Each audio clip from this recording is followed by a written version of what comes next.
Residents and Catholic faithfuls of Kihoru are celebrating a historic milestone following the recent elevation of Kihoru Catholic Church to parish status by Bishop Michael Odiwa of the Catholic Diocese of Homa Bay. The announcement has been received with great joy by the local community, many of whom say they have waited for more than 4 decades to witness this significant development. According to the residents, the journey towards attaining the parish status began many years ago when their forefathers generously donated over 46 acres of land to support the growth of the church and community development. This is a place which we've actually waited for 40 good years. Among all the 17 people who donated land here, up to 47 acres, only one is living. And we thank God that we still have their wives, and we as the sons have got the opportunity through the grace of the Lord to see this wonderful project kick off. For now, I can confirm to the community and also to the church and also to the politicians that we can now see the light at the end of the tunnel. The vast piece of land has since hosted several key institutions and projects, including a church hospital, schools, a forestry project, and even a police post, all aimed at improving the welfare of the local population. Following the elevation, faithfuls are now optimistic that several stalled projects will gain momentum and eventually be completed. These include the establishment of a fully operational dispensary, a primary school, and girls' boarding school. They believe that having a resident parish priest will strengthen leadership and coordination while also attracting support from stakeholders and development partners.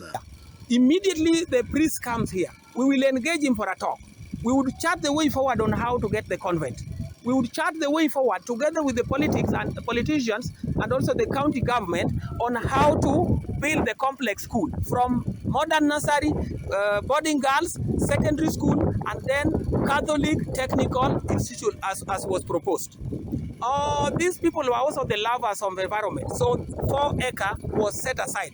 We wish that immediately our father arrives, we will actually engage the Ministry of the Department of Afforestation, plus all other stakeholders to supply us with the seedling so that we can conserve the environment. The community is now appealing to the county government through the Department of Health to upgrade and equip the existing dispensary to better serve the residents. They have also called upon the area Member of Parliament, Peter Masara, to support the improvement and expansion of schools already established within the church compound. We have a very small dispensary.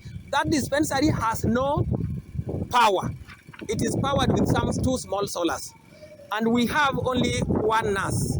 So we are asking that the county government, through the Honorable Ochila Yako, may actually construct for us the wards, may bring the more staff, and also actually increase the level to somewhere possible. And together with the help of the church, we wish and hope that it will reach the referral level which was proposed. We will actually engage the politicians and the community, because the community is more than willing to make sure that all the stall projects, beginning with the girl child, which only needs administration block plus sewerage system to stick off.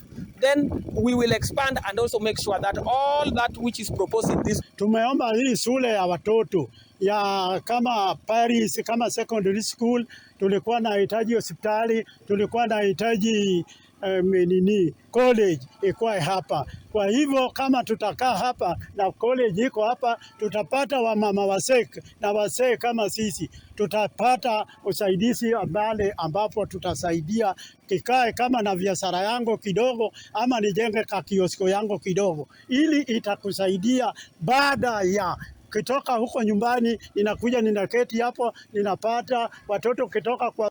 Despite the celebrations, one major challenge remains. Community members have raised concerns over cases of land encroachment, with some individuals reportedly having settled and constructed houses on the portions of the church land.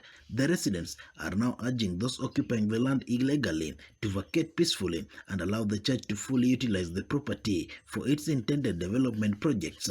Watoke kwa hiyo samba, wawachie Kristo, wapewe wenye ambao walikuwa na uhusika na hapa, akae kwa kanisa ili wajenge mambo yao, watengeneza shule yao, watengeneza kila kitu ambayo ilikuwa natakana kwa parish yetu hii.